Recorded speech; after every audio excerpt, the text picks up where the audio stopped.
Basarnas mencatat jumlah korban selamat dari bencana banjir bandang dan tanah longsor di Kota Sibolga dan Kabupaten Tapanuli Tengah, Sumatera Utara mencapai 643 jiwa.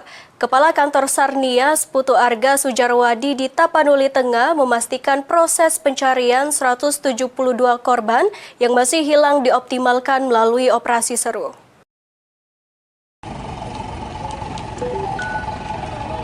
Badan Nasional Pencarian dan Pertolongan atau Basarnas memastikan proses pencarian dan evakuasi korban bencana banjir bandang dan tanah longsor di Kota Sibolga dan Kabupaten Tapanuli Tengah, Sumatera Utara berjalan optimal.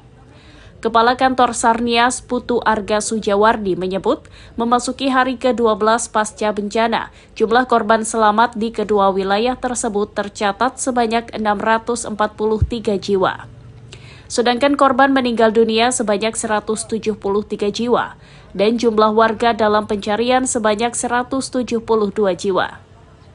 Menurut Arga, tim SAR gabungan melakukan 2 pergerakan Search, Evacuation, and Rescue Unit atau yang disebut dengan Sandi Seru di beberapa daerah seperti Dolok Pantis dan Sidaling.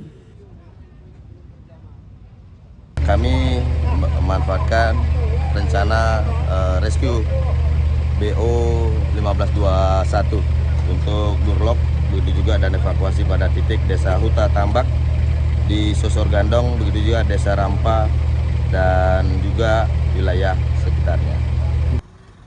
Arga menambahkan pada operasi seru di hari ke-12 juga mendapatkan bantuan tambahan personel yang didatangkan langsung melalui kapal negara SAR Ganesha 105.